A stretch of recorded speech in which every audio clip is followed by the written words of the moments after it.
Should Congress be allowed to trade stocks? Should voter ID be law? Should we fund the Iran war? The House fought all three in one day. Here's the tape. I want to thank the distinguished top Democrat on the House Budget Committee, Representative Boyle, for yielding and for his incredible leadership. Mr. Speaker, I rise today in strong opposition to this America Last Republican budget that will provide billions of additional dollars to Operation Epic Fury in the Middle East, which has been a complete and total disaster for the American people. Donald Trump's reckless and costly war of choice in Iran has skyrocketed gas prices on everyday Americans who are already suffering from the failed Republican economy and drowning in its poor management.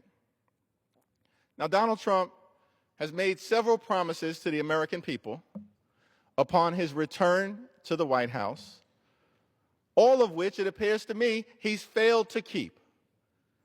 Donald Trump promised to lower the high cost of living on day one, but costs in America haven't gone down, costs have gone up, in part as a result of the reckless Trump tariffs that have increased costs on everyday Americans by thousands of dollars per year. Donald Trump promised to love and cherish Medicaid, but instead turned around and, as a result of the Republicans' one big ugly bill, cut Medicaid by $1 trillion, costing more than 14 million Americans access to health insurance and causing hospitals, nursing homes, and community-based health centers, particularly in rural America, to close. Donald Trump promised the American people that ICE enforcement would be focused on the worst of the worst and would only target violent felons. That's not what has happened. Donald Trump and his violent mass deportation machine are spending billions of dollars for ICE to brutalize and kill American citizens or to violently target law-abiding immigrants, as we just saw in Maine and in Houston. Donald Trump, of course, promised that he was elected not to start endless wars in the Middle East, but to stop them. And then turned around and has gotten us involved in a potentially endless war in Iran, a reckless war of choice that has made life more expensive for the American people while making us less safe, with Iran being stronger now, having a stranglehold over the Strait of Hormuz, a stronger Iran now than they were before Donald Trump's reckless and costly war of choice. So I stand in strong opposition to this America Last reckless Republican budget, this effort to waste tens of billions of dollars more on Operation Epic Failure in the Middle East. Mr. Speaker, we express our heartfelt condolences to the additional family members of those soldiers and members of the armed forces who have lost their lives needlessly in the Middle East. And we all have a responsibility to continue to stand with them in their time of mourning and their time of great need, but simultaneously to make sure that no additional heroic, patriotic, brave American servicemen or women need to die overseas in Donald Trump's reckless and costly war of choice. So we stand in strong opposition to this America Last budget. One of the most important things as members of Congress who are solemnly given by the framers of the Constitution the responsibility to determine issues of war and peace. One of the most important things that we can do is stand against this reckless war of choice in the Middle East, so no more service members have to be sent home dead to their families who have been left behind. What we should be doing in this Congress is actually using our taxpayer dollars to make life more affordable for the American people. And that's our commitment as House Democrats. Unfortunately, Donald Trump and our Republican colleagues don't share that commitment. That's not a hypothetical. It's not hype.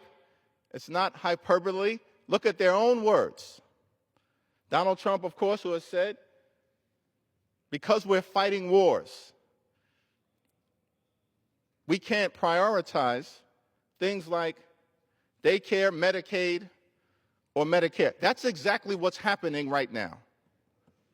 Republicans, in their one big, ugly bill, enacted the largest cut to Medicaid in American history, ripping health care away from more than 14 million Americans all across the country, in rural America, urban America, small-town America, the heartland of America, black and brown America. No one has been untouched by the Republican assault on health care. And why is this happening? So that Donald Trump can fund this reckless and costly war of choice in the Middle East. And the reality is, his own words, he doesn't give a damn about the economic well-being of the American people. How do we know that? Donald Trump, in his own words, said the affordability crisis is a hoax. Donald Trump, in his own words, said, I don't think about the personal financial situation of the American people. Donald Trump, in his own words, said, I love the inflation. And so we don't have to wonder why things aren't going well for everyday Americans in the United States right now. It's because, in my humble opinion, President Trump and Republicans in this House continue to act indifferent to the economic well-being of the American people and to actively do things that are hurting everyday Americans financially, like this reckless and costly war of choice, which is why we stand aggressively against it. On issue after issue, throughout this Congress, Republicans have adopted extreme policies to make life worse for everyday Americans, to actively hurt the American people. The Trump tariffs, actively hurting the American people, raising costs, including on farm country, by thousands of dollars per year. The refusal to extend the Affordable Care Act tax credits, raising health insurance premiums on everyday Americans, more than 20 million people across this country, some by as much as $1,000 in additional expense per month. People are suffocating, drowning in this Trump economy. Donald Trump and Republicans, in the one big ugly bill, enacted the largest cut to nutritional assistance in American history, a $186 billion cut, at the same time that they're funding this reckless and costly war of choice. Republicans have literally ripped food from the mouths of hungry children, seniors, and veterans to sustain the Trump war machine. Republican extremists apparently have money for wars, but can't feed the poor. But our message to the American people, least of which is this important bill that's being brought forward, Mr. Chairman, a bill that is critical to ensuring the hallmark of democracy, and that is the right to vote. One person, one vote. And if you look at all of the things that we've been working with President Trump to do to make life more affordable for working families, over and over again we see nothing but obstruction from Democrats. It's sad to say. It's sad to see. The American people are watching a party that has become a rudderless ship, running off the left edge, socialists taking over, watching what is going on to that other party. Look at some of the things that we've been able to do, even with their obstruction, working to produce more energy in America so we can lower costs for American families, while every Democrat voted no, working to lower tax rates for working families. Yes, no tax on overtime, a benefit that has helped over 30 million Americans. These aren't the millionaires and the billionaires that Democrats go fight for every day. This is hard-working families making under $100,000 a year, many of them shift workers, law enforcement officers. Maybe they voted against that bill because they want to defund the police, not help police officers and firefighters have a little bit more money in their pocket with no tax on overtime, no tax on tips. Somebody making $32,000 a year on average has thousands more in their pocket now because of the work we did. And how did we pay for it, Mr. Chairman? We paid for it by putting anti-fraud measures in that bill. Yes, going after theft of American taxpayer dollars, and not just small-time folks. You've got foreign countries operating with criminal organizations in states like Minnesota. We saw it. We documented it. But you couldn't stop it because we needed the measures. We tried to work with Democrats on it, but for whatever reason, every step of the way, they blocked it. They blocked it until we put it in the reconciliation bill. And then when the tools were in place, President Trump was able to go out and recoup not millions, but billions and tens of billions of dollars that we were able to take out of the hands of people stealing your money, and we put it in the pockets of hard-working families, overtime workers, waiters, waitresses, senior citizens who now have a tax credit. All of that we paid for with money that was being stolen, and every step of the way Democrats opposed it. They would rather theft of your tax dollars go to fraudsters than hardworking families have their money back. So their obstruction is nothing new, Mr. Chairman. And then we get to today, where we say, shouldn't we make sure our men and women in uniform have the tools they need to do their job safely? Shouldn't we make sure that our farmers get the relief they need so we can keep working to lower food costs? And oh, by the way, can't we ensure the integrity of the American vote? Basic things that most Americans understand. Democrats in Washington don't. They go back home and they give 4th of July speeches, and then they get on an airplane and says transformation happens. They get up here and they start voting against the wishes of the American people over and over and over again. And why? Not just to defend fraudsters. If you know that requiring a picture ID, just something so basic that every American understands, which, by the way, those same Democrats have to show that picture ID to get on the airplane to come up here and vote for socialist policies, but then yet they don't want that to be the case when you vote. And then they would say, don't worry, there's no fraud. There's no fraud. Well, why is it just today's New York Post uncovered yet again what we've known all along? Here in New Jersey, they just admitted 6,600 non-citizens are on their rolls, many of them voting in elections, illegals on their rolls voting. And they document in this article many elections that were decided by just a small number of votes. In fact, the margin of the theft, the stolen votes, are that margin. You can stop that by just requiring a picture ID. And then you would say, well, then why would anybody be against that? And they'll hide behind all these other ruses, but they'll vote no. We've got a bill later today to say, well, let's ban members of Congress from trading stocks.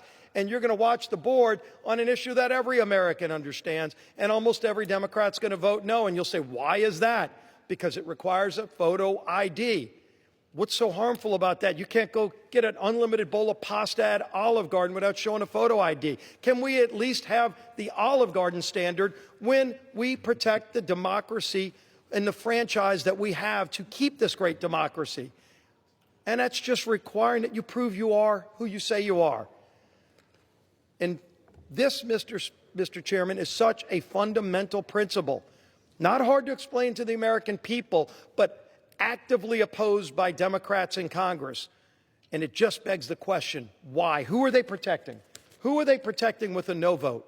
Mr. Chairman, if they know illegals are voting in many of these states where they don't require photo ID, then why would they vote against the requirement?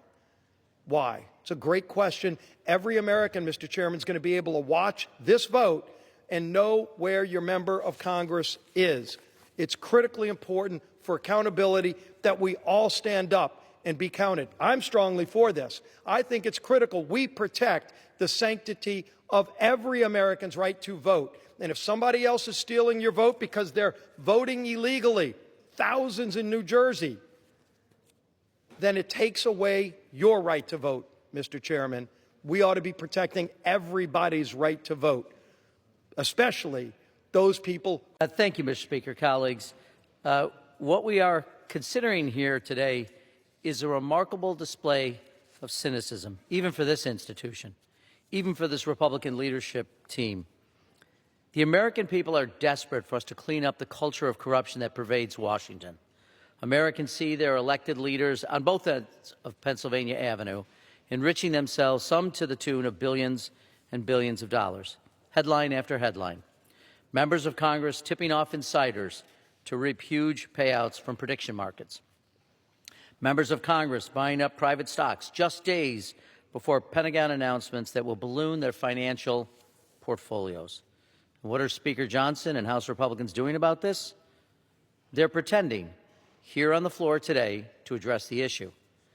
They are pushing the so-called Stop Insider Trading Act, a name meant entirely to trick the American people, because this bill, quite simply, is a sham. The bill allows members of the Congress to continue owning and trading stocks. That's right. The so-called Stop Insider Trading Act actually allows members of Congress to own and trade stocks. But even this half measure, or should I say quarter measure, goes too far for Republican leadership. How do we know? What's the tell? How do we know that the Republican posturing is all performative? That Republicans do not want a stock trading bill ban to become law? Because they've added a poison pill to this bill. They've added provisions that have absolutely nothing to do with stock trading and everything to do with their obsession with the 2020 election. That's right, the Save America Act is back yet again.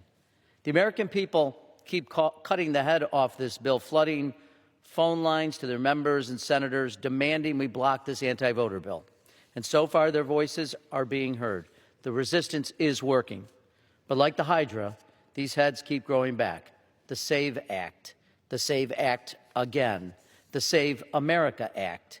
They've attached it to CRs, continuing resolutions. They attach it to a spending bill funding the State Department and other completely unrelated agencies. The president tried to force it on the American people through illegal executive orders blocked by the courts. So now Republicans come limping back from a losing fight. Sometimes you should just stop, but let's acknowledge the reality of what we're doing here. Republicans have corrupted their so-called stock trading bill with a decaying piece of the Save America Act corpse. The bill we're considering today would force voters in America to surrender photocopies of their photo IDs in their mail ballot envelopes. This isn't just a voter ID bill. It's a bill to destroy vote by mail, something the president routinely rails against, despite the fact that the president routinely uses mail-in voting himself, the kind of double standard Americans have come to particularly enjoy from this president. A bill that would dispatch millions of American voters to Kinko's.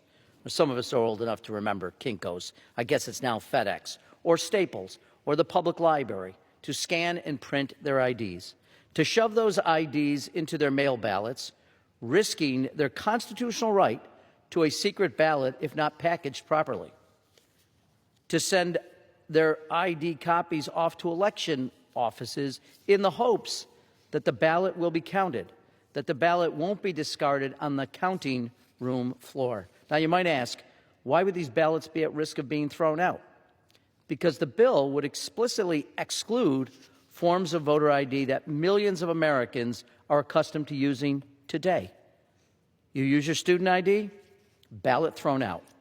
Your concealed carry permit, ballot thrown out.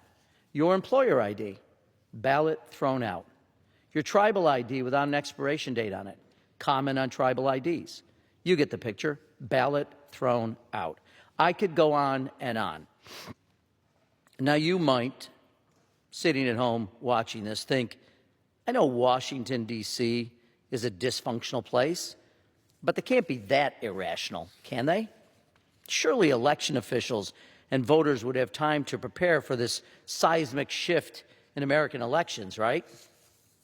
Sorry to say, you'd be overestimating how much House Republicans care about voters, about election officials, about elections themselves, because this bill would take effect in 90 days. When is 90 days from today? Well, October 20th, 2026, 2 weeks before the midterm elections. That's right. Republicans are trying to force a massive change to American voting law, eradicating mail voting as we know it, right in the middle of the final month of an election, 2 weeks before Election Day. By October 20th, state officials, we still have a system where the time, manner, and places of elections are run by state legislatures. Those state officials, state legislatures, will have already mailed out millions of ballots to voters. Voters will have already returned some of these ballots. So what are election officials to do? Count the ballots cast with student IDs on October 19th and shred the ones that arrive after that on October 20th? Is that what they're going to do? Who's going to train election officials about what IDs to accept, what to do with mail ballots, missing photocopies, and when will they do it? There will be chaos, complete shambles. This bill is plain absurdity, written in ink, printed in the congressional record. But lest we forget, the confusion is the point. Chaos is the point. Republicans know that they will lose in November. They know that people strongly object to their handling of the economy, the war in Iran, the immigration fiasco, which has resulted in the death of American citizens. They know the verdict in November will not be kind to them and shouldn't be. So they have one hope at winning: disruption, disarray, subversion. That's why they have redrawn congressional maps from coast to coast in the middle of this year, of this term, the middle of this decade. That's why they keep trying again and again to change the rules in the middle of the game. Now, if they want to force states to make massive, extreme, last-minute changes just days before the midterm elections, states forced to retrain staff, reprint ballots and ballot envelopes, and the process, with what time? With what money? Because you might ask, who's going to pay for all this? This is a seismic change. Not Washington, not House Republicans. They're too busy trying to pay for an unconscionable war in Iran, a war that has led to the tragic deaths of 18 American service members, in a war that no one asked for and certainly no Americans want.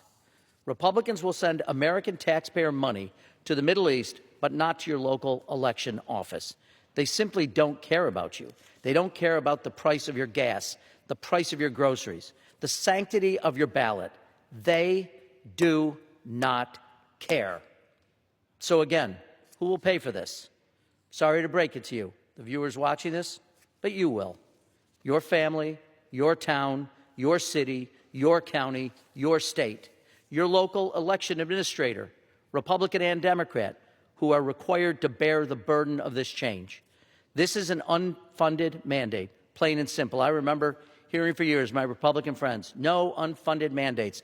This is the mother of all unfunded mandates. 2 weeks before an election, costing tens of billions of dollars, you're going to get stuck with the bill.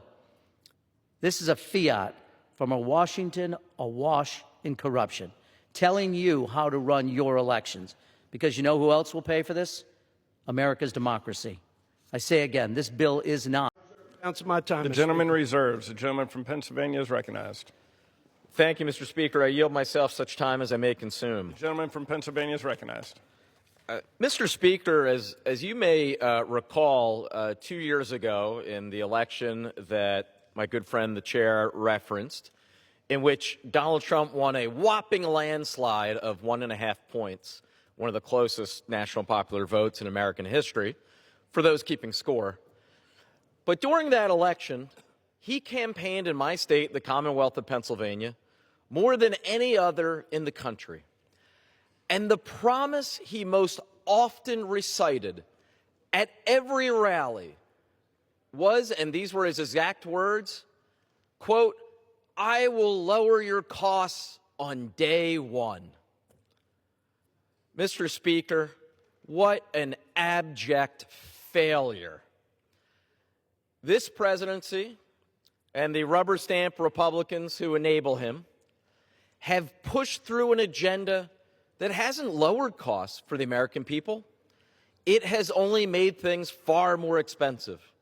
He started over a year ago with the Trump tariff taxes, a tax on most imported goods. On average, this has raised costs by about $1,800 a year for the American family. He then doubled down on that last summer, in July of last year, when the rubber stamp Republicans passed and the president signed what he used to call the Big Beautiful Bill, which has become the big ugly law for the American people. That bill makes health care more expensive for the American people while cutting off their food assistance at a time that food prices are through the roof. And now here we are, after all of that, we have the Republican Reconciliation 3.0. Now, I think that both parties would agree. In fact, the two presidential nominees 2 years ago happened to, a rare point of agreement, but they happened to agree that the number one cost or number one issue on people's minds by far was the affordability crisis, that America had become too expensive. Well, isn't it interesting? Despite the fact that polls continue to show, by an overwhelming majority, that is the biggest issue that voters care about, we have in front of us the Republican Reconciliation 3.0, 47 pages, 6,560 words, not one word about affordability, not one word about how to bring down costs for the American people. Folks, they're not even trying. We have a president who just doesn't care about the average American family and the affordability crisis. Don't take my word for it. Take the president's own words. Quote, "I don't think about Americans' financial situation." And this bill reflects that fact. We have in this bill almost $100 billion in new deficit spending. Yes, that's right, the same crowd that loves to cry crocodile tears about deficit and debt whenever there's a president in the White House who's a Democrat. Cumulatively now, they have added $5 trillion to our national debt, more than any other 18-month period in the history of Congress. And they're about to add $100 billion more. Most of that spending is for President Trump's Iran war, a reckless decision with absolutely no plan on how to achieve victory and how it would end. The American people have paid the price for President Trump's war. In terms of dollars and cents, just look at gas prices. The day before the war was launched, the national average for a gallon of gas was $2.98. Today, it is over $4 a gallon and climbing. And here we have another reconciliation bill in front of us. Nothing in there whatsoever to bring down costs, nothing to lower gas prices, nothing to lower food prices, nothing to lower the cost of consumer goods. Just more spending on the most unpopular war in American history. That might sound like an exaggeration, a Trumpian exaggeration. No, it's a fact. Going back to the beginning of polling almost a century ago, there is no other war in American history in which the American people, by a more than 2-to-1 margin, disapprove over approve. Only 30% of the American people approve of what the president is doing in Iran. It's no wonder they are paying the cost. And of course, as expensive as it is for the American family, that doesn't measure up to the ultimate cost, those lives that we have lost already in this war. So, Mr. Speaker, it is quite clear from the president's own words and the written text of this bill. And I'm proud of the legislation that we put forward. And let me say that again to my colleagues on the other side of the aisle. I am proud of the legislation that we have put forward. It is, in fact, good legislation. Let's back up for 1 minute and talk about the problem. Right here, according to the data I've got right now, 11,000 trades totaling between $600 million and $900 million of legislators over the last year.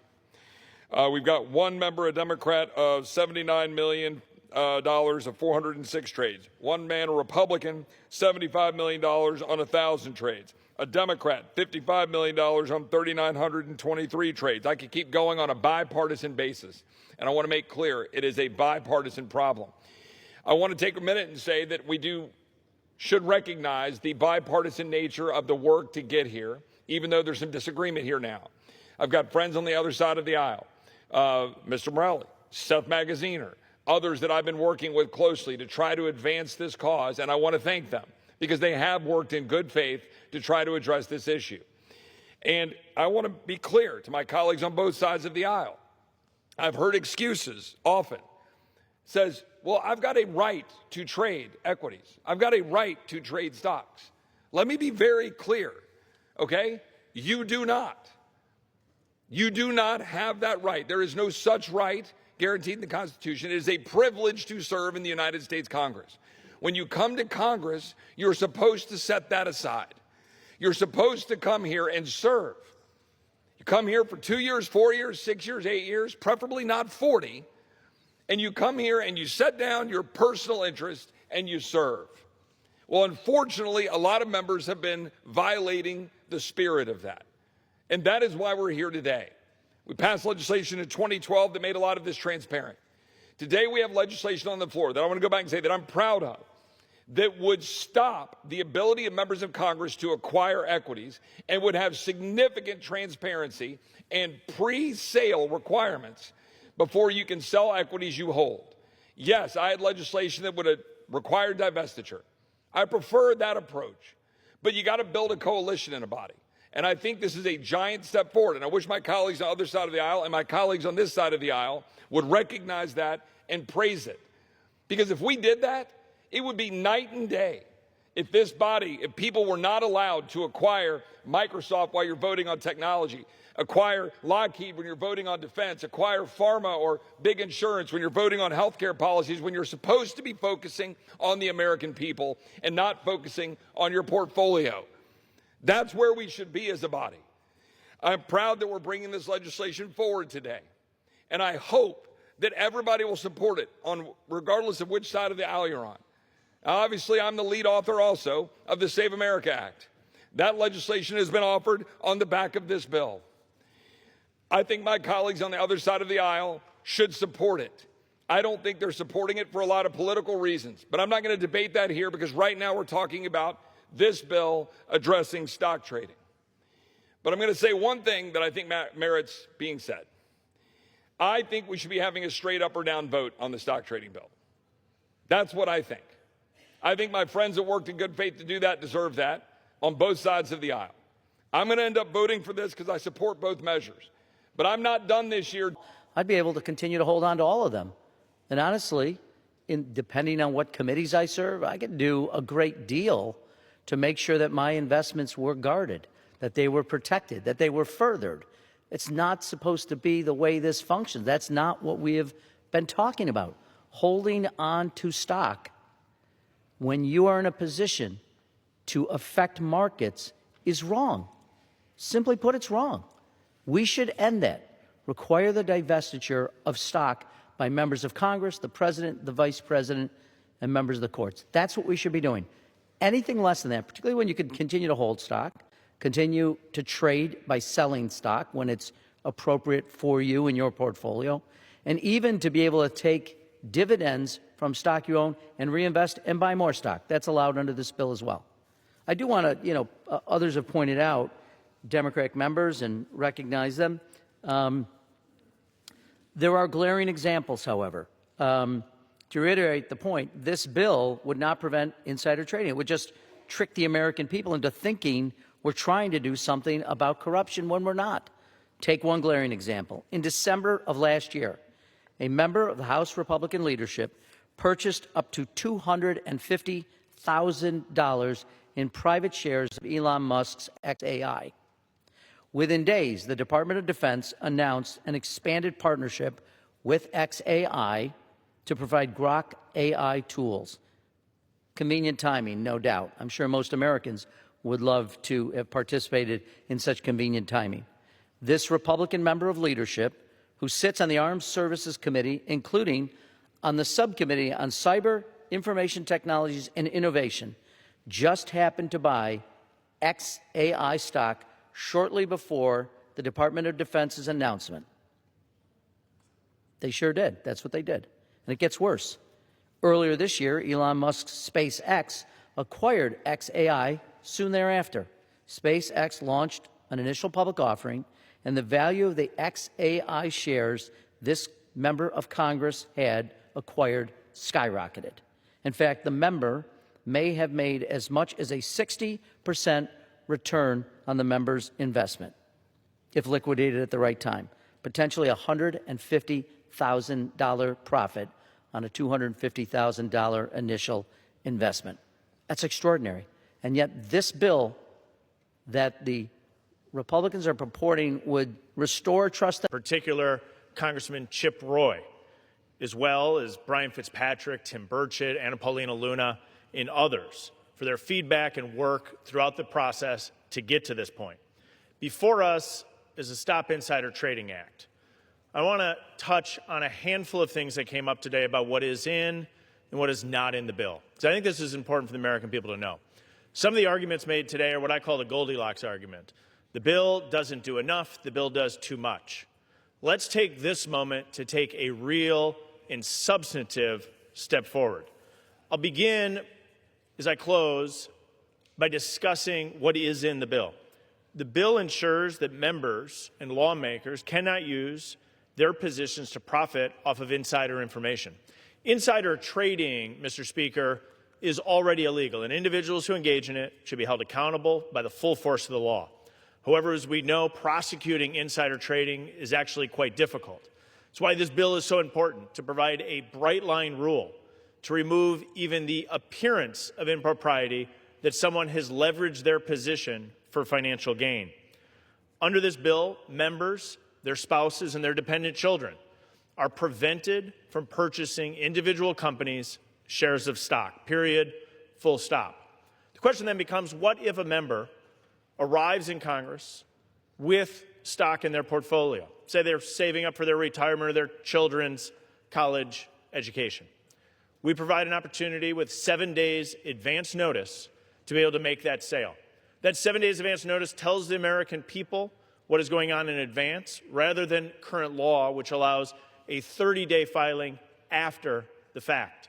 This prevents members from being able to profit off of any insider information they may gain in this institution. The violations and penalties associated with this bill, Mr. Speaker, are steep. A fine equal to $2,000 or 10% of the transaction, as well as a disgorgement of profits. Violators would be forfeiting any gain realized if they fail to comply with this legislation. Legislation is critical in restoring trust in this institution. One of the challenges we face is that this institution 15 years ago passed the Stock Act, publicly disclosing any trade a member of this institution makes. However, the disclosure rules lack detail and are filed a month after the transaction. When you couple that with the increased attention to member trades, in particular through social media accounts, it has fueled public frustration. I believe this is our opportunity where we can simply stop members of Congress from trading individual stocks, period, full stop. Doing so removes even the appearance of wrongdoing. Americans should be confident that individuals working here are working on their behalf, not on behalf of their own financial interests.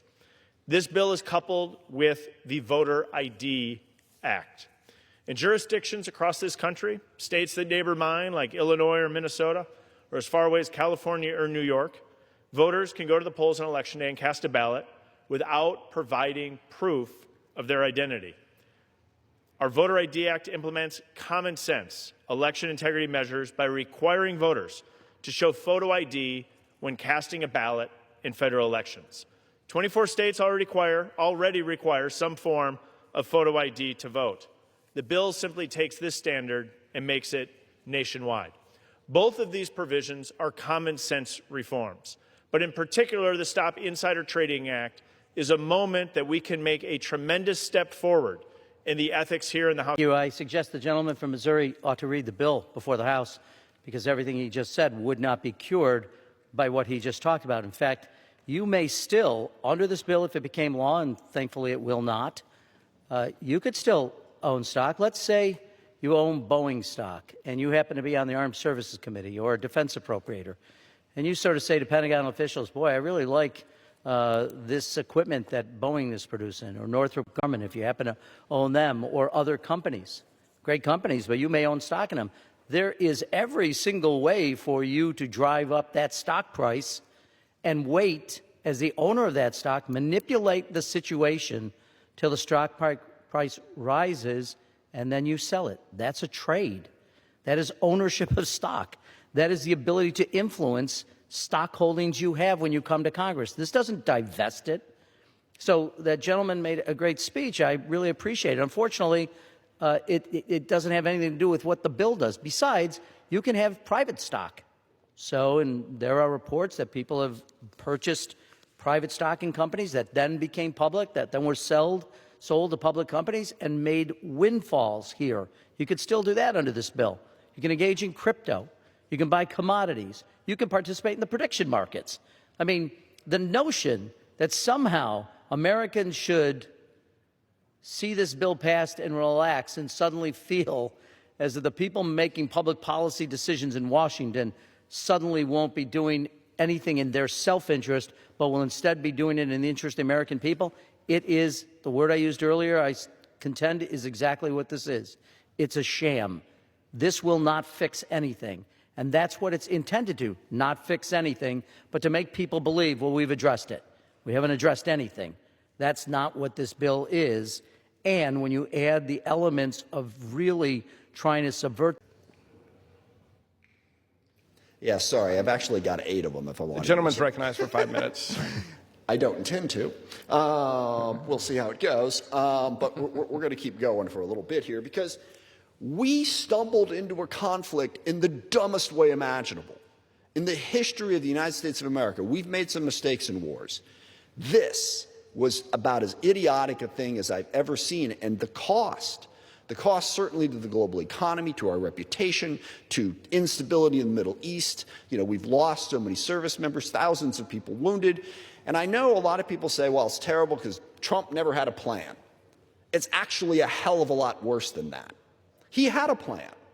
His plan was that he was going to bomb Iran for 4 weeks and they were going to give up. Literally, that was his plan. People told him, his own administration told him that that was idiotic. It wasn't going to happen. But he did it anyway. And when it didn't work, he just thinks if we drop a few more bombs, here we are. We keep hearing about how the Iranian military is completely obliterated. It's gone. They're defeated. And yet, the missiles and the drones keep coming. People in the region keep dying, and our service members keep dying. That's not just a mistake. That's living in an alternative universe. That's not living in the world that we're actually in, and the war continues. So as we support anything in the defense area, we are de facto supporting this war with no end in sight. And the way the president talks about it, oh, you know, we're going to take Cargill. We can take Cargill Island. Wouldn't be a problem. Then we'll do it. That's insane, okay? If you actually follow the military plans. Maybe you could take it, but you know, you got to hold it. And they're going to be lobbing missiles at you. We are in an incredibly serious business, and the president is talking about this like it's some sort of bad fiction novel. We have to hold them accountable for that. And it's not just the war in Iran. We are engaged in a major conflict in Latin America right now, which people don't know about. We're fighting narco-terrorists. We're still blowing up boats. We're partnering with various different countries and killing people down there, all with no transparency. And then we have what's going on in Europe. We periodically threaten to pull troops out of Europe. The president and the vice president and others talk about Europe facing civilizational erasure, and really focused on that issue of pulling back from supporting them in any way, because what, we're not allies and partners? The strongest alliance, NATO, in the history of this country is regularly denigrated by our president. Now, I know people want to kid themselves and say, look, he's just doing it so that our NATO partners step up, okay? And that's all we want to do, but that's not why he's just doing it. And I'll give you a great example. Hungary. You know, I was talking with a Department of Defense official the other day, and he said, look, our plan in Europe is actually working because NATO is stepping up. And crucial to that was that Orban lost so that Hungary supported the support for Ukraine. But our president and vice president were supporting keeping the dictator in charge of Hungary, so that never would have happened. We are in incredibly dangerous times, and then we have the president's use of our military domestically, which he's done, and then he gives a speech talking about election interference, leaving us all to wonder, is he going to honor the outcome of this election? And what is our obligation to make sure that he does? We are not in normal times. I am also deeply concerned about Secretary Hegseth and the way he is running the Department of Defense. He, too, has no idea what's happening in Iran or how we're ever going to get out of that war. But he has also talked about giving no quarter to our enemies.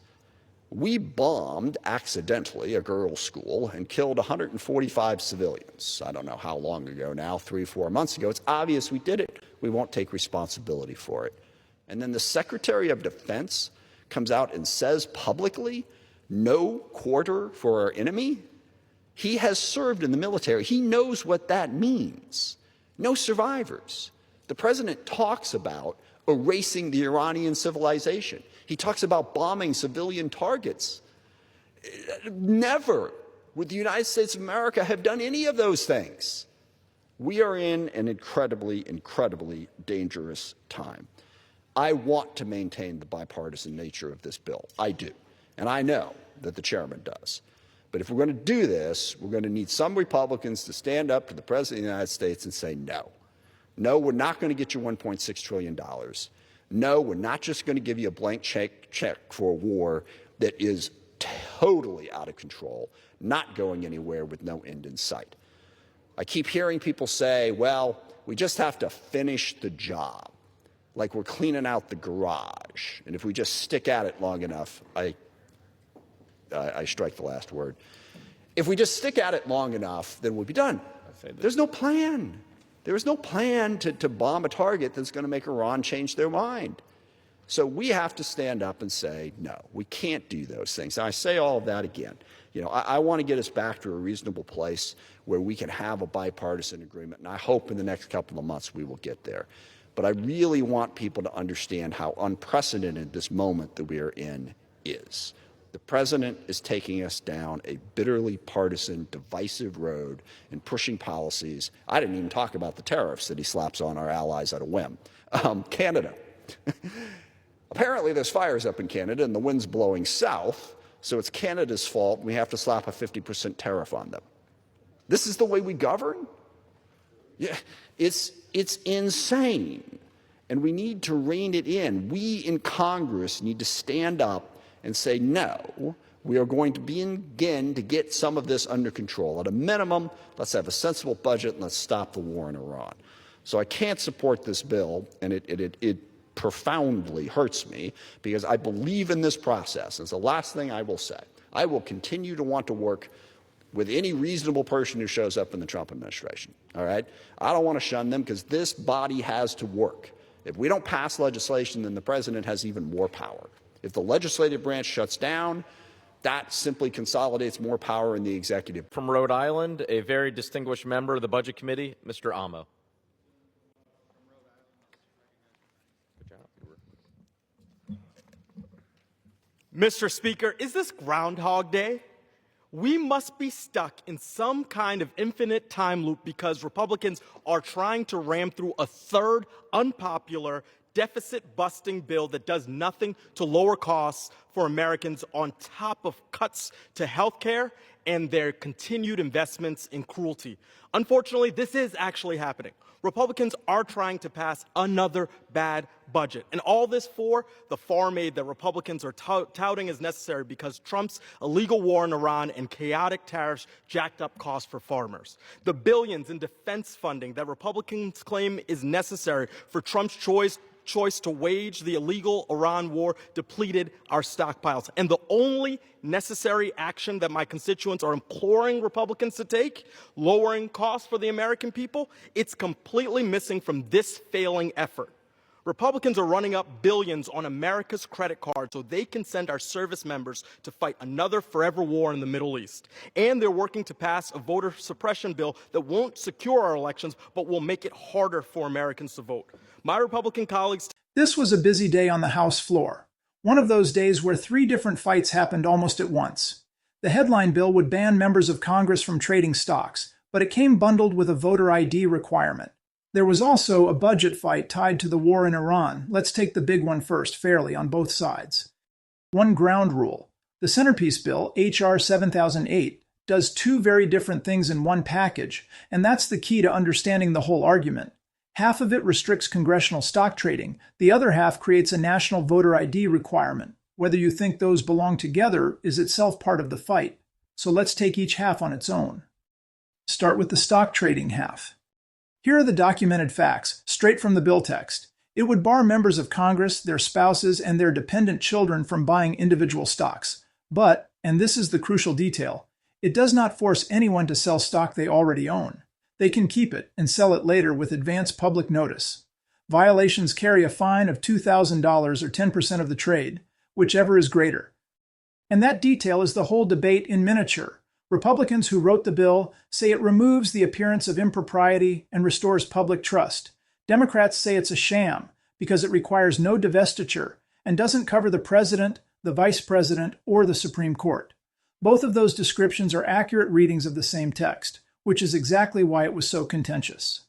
The Republican pitch was blunt. House Administration Chairman Bryan Steil argued the perk has no place in public service. The Democratic manager, Joe Morelle, said the ban was hollow and objected even more to what was attached to it. Now the voter ID half, the part that made this partisan. The second half would require a photo ID to vote in federal elections, including a photocopy of ID for mail ballots, with exemptions for military, overseas, elderly, and disabled voters. Republicans note that photo ID to vote is genuinely popular and already law in many states. Democrats call it a poison pill and warn the timing, taking effect about 2 weeks before the midterms, would sow confusion. Both the popularity and the timing concern are real. So let's actually check the competing claims.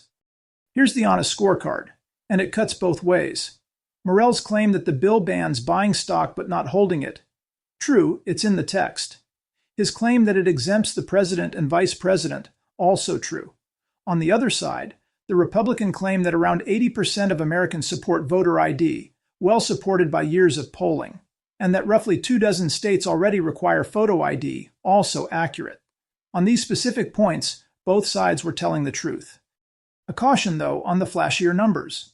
Several eye-catching figures thrown around, that one official outtraded all of Congress combined, a specific lawmaker's private share windfall, or claims about non-citizens on the voter rolls, came from individual members on the floor, not from independent audits.